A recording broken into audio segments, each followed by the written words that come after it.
What you know, alibis? Welcome to another episode of Pretty Lies and Alibis. I'm Gigi. It's Thursday, August 28th. I hope you guys had a great day. Finally getting around to finishing up testimony, and we're going to do two parts. Part 2 will be out in the morning. So let's jump in. We still have Special Agent Patrick Sanford on the stand. He's bringing in these wiretaps, as well as the Dolce Vita recording with Charlie and Katie, as well as a few text messages. Charlie tells Donna he got Wendy to accept a job with a law firm. Donna says she did. No kidding. He told Wendy there was no time frame for it, and if she changes her mind, she changes her mind. He said Wendy would pick up skills she doesn't have, and now isn't the time to just chill and become a guidance counselor at Miami. He told Wendy she was overqualified for that. Donna talks about Wendy not getting hired there in Miami because there's nothing there. Charlie tells Donna the dean of the University of Miami called her, and Donna said Wendy didn't tell her that. Charlie said the job was for her being an advisor, and that would be brainless work for her. He told Wendy she could make a bunch of money, but Wendy said it's not really what she likes. Donna says, but she's never done it, so you don't know. Charlie says it's like dentistry. You don't know what it's like until you practice it. And Donna's like, exactly. He said Wendy asked if her boyfriend Dave could come to the house for Mother's Day. And Donna's like, oh, she asked you. So Charlie told Wendy to bring him. The more, the merrier. And Donna says, why not? It's fun. Donna said she wouldn't care if Charlie took her, Dave, and their kids on the boat for an hour. And she said she and Harvey could hang by the pool. And Donna says she is super happy. Charlie says Wendy is developing a brain, and Donna agrees. Donna said at this point she had to walk away so the kids don't hear. She said the kids aren't good with hugging and kissing, and it makes Wendy feel bad. Donna explained to Wendy they're boys. Girls are more kissy. Donna told the oldest grandchild, people who love you, hug you, and kiss. That's why Grandma and Grandpa always want to get a hug and a kiss when we say goodbye. I did that with my children, and I do that with my grandchildren. And the boys said, yeah, it's like Dave and Mommy. They're hugging and kissing all the time because they love each other. Donna says you can't hide things from kids. They will open up and tell you everything. Charlie talks about Wendy not knowing how lucky she is, and Donna agrees. Charlie says at least Wendy doesn't see herself as the victim anymore, which is great. Donna says she's happy to hear that Wendy is spending more time with Dave. On the next call, Charlie and Katie discussed an in-person meeting. Charlie had left Donna's condo and went to Katie's work. The witness said they tried to get surveillance on that. They did get a photo of Katie and the Lexus that she got. For the Dolce Vita recording, this is a restaurant meeting between Charlie and Katie shortly after the bump. It's pretty lengthy, but I did go through and pick out some parts that I thought were most important. He said if they had any evidence, we would have already gone to the airport. But even if they bug your home or your phone, you're still not talking about any of this. But how do you get people to talk? You throw smoke grenades and then the cockroaches run out. And if that's the way, it's very smart because my mom hasn't told Dad anything. Mom knows Dad's going to flip when he finds out. Charlie said this person that approached her knew her routine.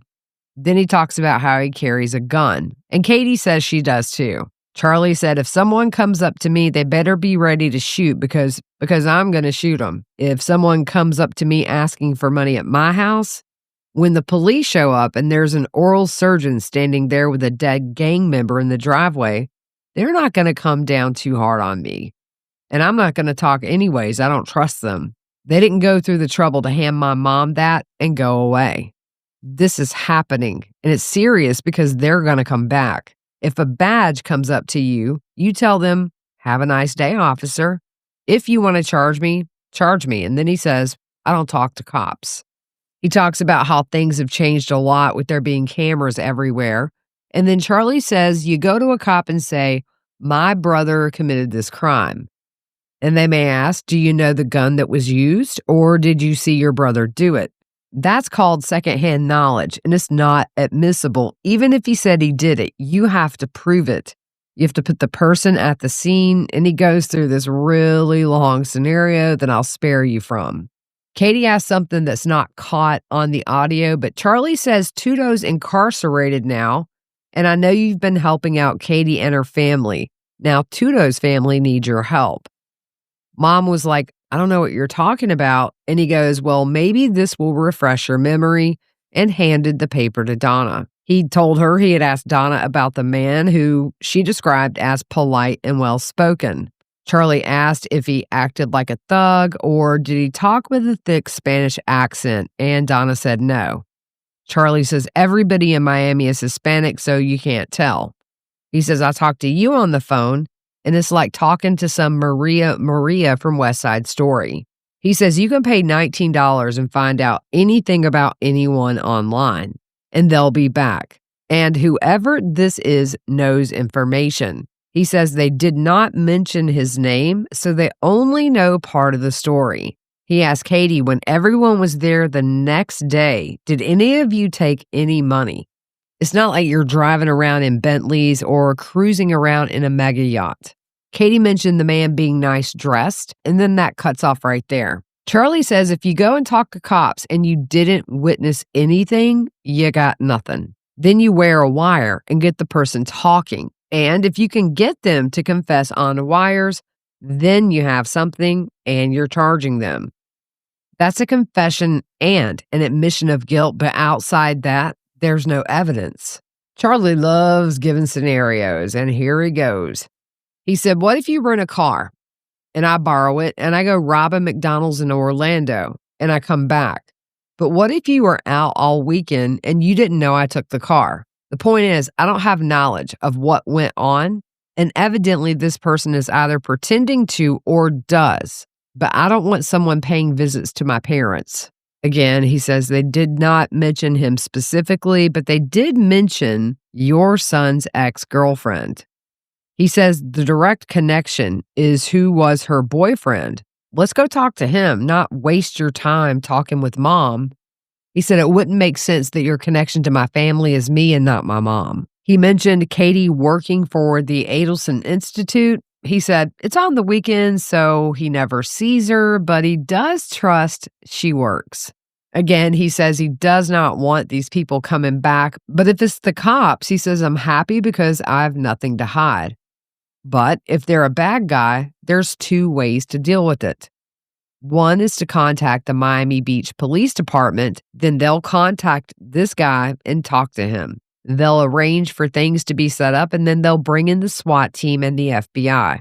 And they're going to take this guy down, and he'll proffer for 10 years because we have you on tape extorting somebody, and the next thing you know, this person is singing, and then other people start singing.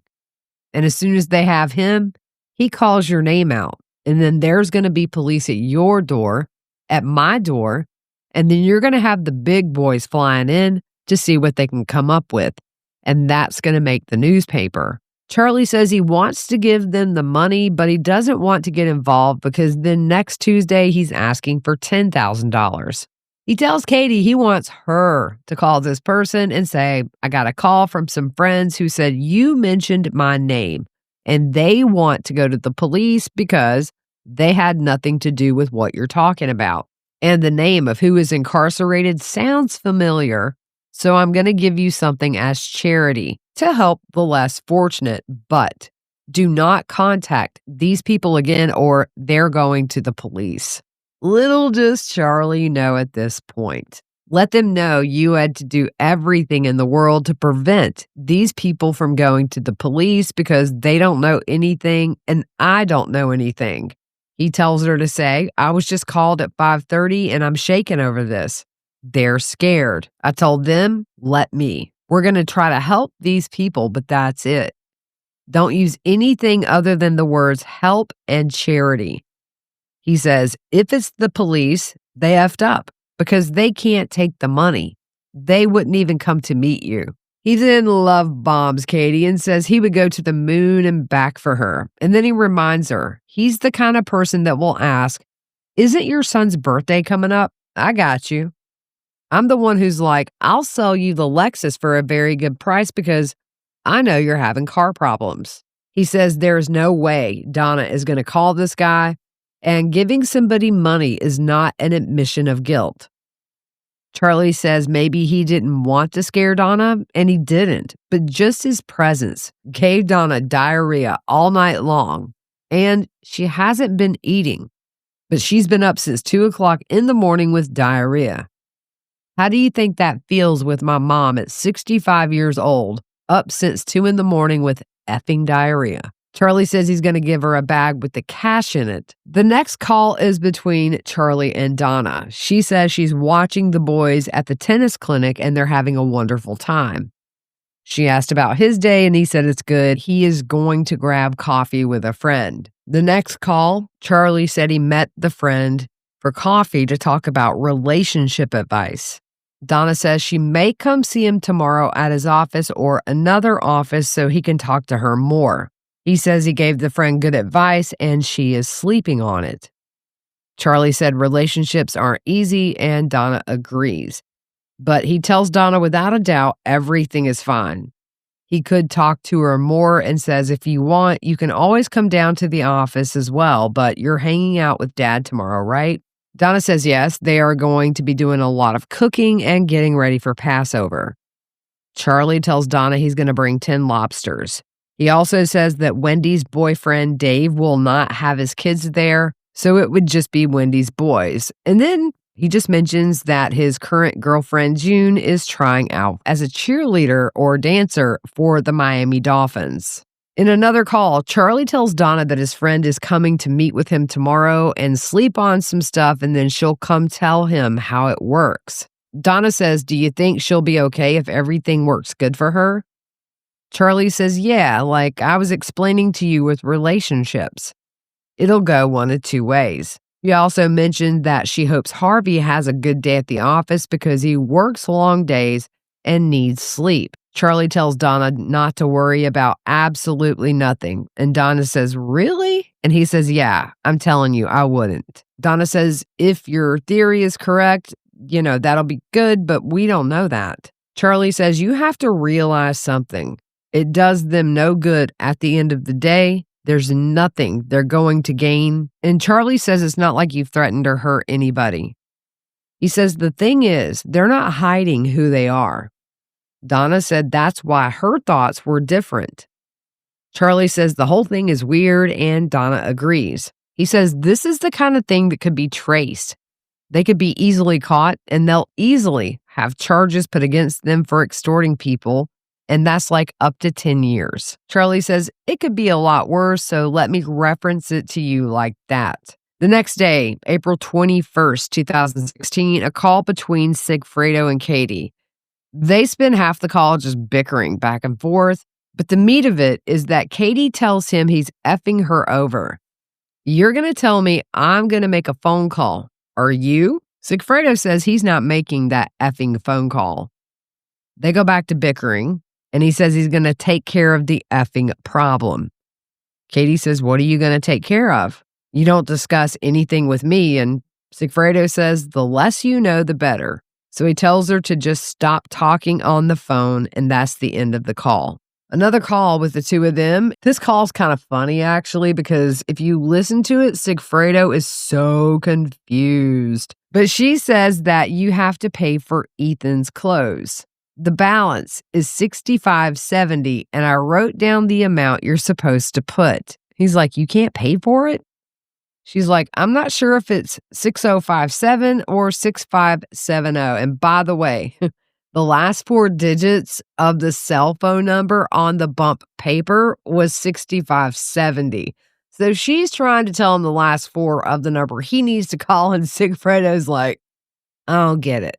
But Katie says she can't remember if it's one of those numbers. And then she reminds him again, she put the amount on the piece of paper. And this is finally when the light bulb goes off in Sigfredo's head. She says there's no credit cards I can use in his school, so it makes no sense. You got it? Sigfredo's like, understood. The next call is between Charlie and Katie. He asks if she wants to come by his office because he says he has a bonsai tree that needs pruning. He told her he would be there between 11 and 3. Katie says she can't. She's at work and then she has to get her kids. And she points out money doesn't grow on trees. But Charlie says, I thought it did. Katie asks if he's heard from those people, and Charlie says no, but he will put another call into them. Katie says she does not think that would be a good investment. She says she's been looking at properties, and she was asking him, who I personally think is Sigfredo, would it be a good investment? And he said no, it's just stupid. Charlie says, okay, now I got what you're saying. Katie says he's going to look into a couple of properties to see what's going on. Charlie says, yeah, you just can't jump into properties you don't even know. Katie talks about it being like fishing, you see who bites. Charlie says, yeah, you throw the chum, but they're all going to come out. Think about that. And they talk about it being too high of a price. Katie talks about her being in real estate, and if someone offers X amount of money, she looks at listings and hopefully she gets a lead. Charlie asks what he, who I assumed to be Sigfredo, if he was in shock that this lead came up, and Katie said, of course, especially for that amount. Charlie says he's not really interested in buying that property. It becomes like a duplex. It's a headache for life. It doesn't stop. Charlie says it's one or two things. It's a false lead or someone's wasting her time. But it'll be like a leech that never leaves you. Katie says that she needs to make some phone calls to people she knows that would need help. Charlie says if you need someone to lend you money to help out, I don't mind helping you out. Charlie tells her to print out listings of multi-unit family properties that he wanted to look at. And if it's just a pocket listing, investigate it, but don't print anything out with pictures or anything. I just need to be sure we're dealing with good people. The next call is between Charlie and Donna, and they talk about Harvey meeting up with Charlie. Charlie tells Donna he saw a lot of police everywhere giving traffic tickets today, so be careful. Then he says that's what I think it is without question for multiple reasons. Now, we know they sent that bump letter that was mailed to Donna and Harvey's residence in South Beach. That letter said, my phone is not ringing, so you don't care about Tato and what he did for you. He knows he's effed, and soon, so will you. Moving on to April 25th, 2016, Charlie talks to Katie. He tells Katie he's going to be at the Icon, which is where Donna and Harvey live. He said he was standing outside talking to his parents about everything and talking to them about his day. He says to do him one favor and come down there. She asked if everything's okay. He says he wants her to come down so he could see her. He says you're already in the car. Then he tells her where the condo is located. She said it's stupid for her to go all the way down there from where she is. He said he still needs to talk to his parents for another 5 minutes, and then he's going to leave, and then he would come to wherever she is. She asked Charlie if he doesn't get the calls when she calls through WhatsApp. He says sometimes he does, sometimes not.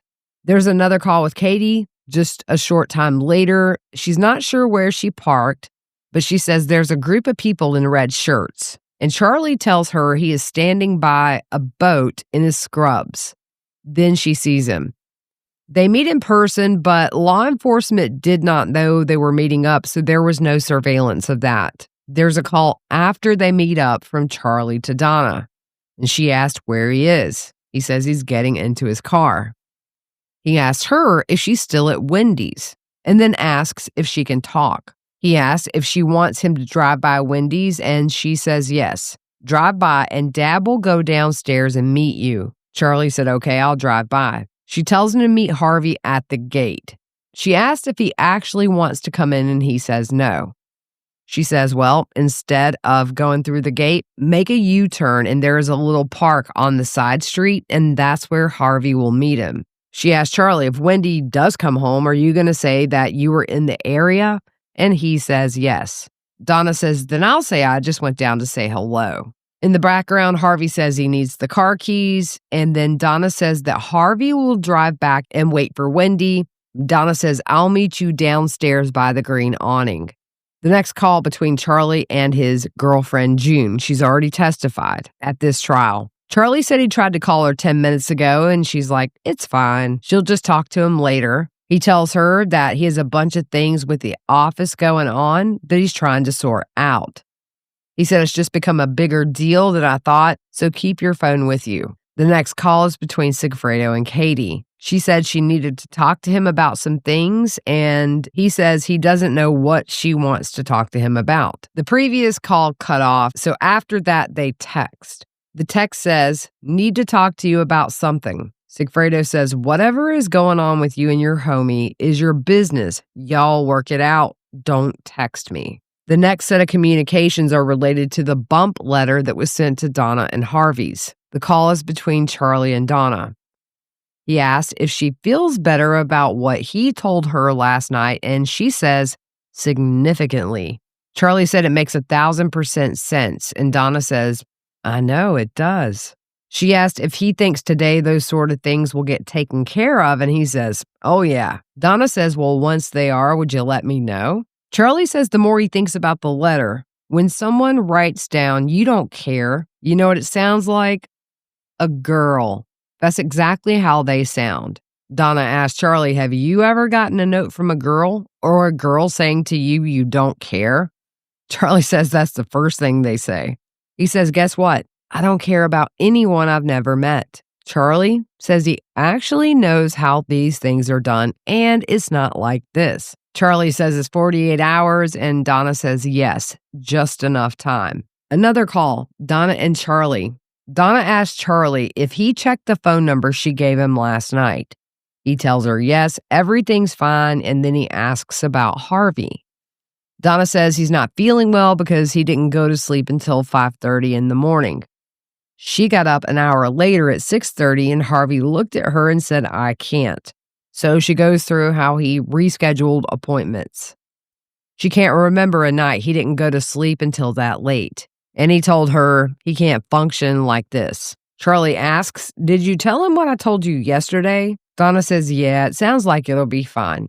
He says, what you worry about is when you don't know. And Donna says, it sounds like this company usually fixes those bridges pretty quickly.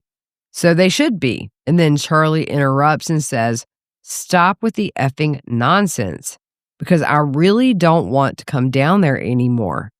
I need to distance myself. And Donna says, right. Charlie says, if you know who it is, it's a very easy one. But you guys are notorious for always getting worked up over everything. As long as I've known you, everything's a big deal. You got to get worked up about everything. This is no different, but I'm telling you to stop because it's not anything more.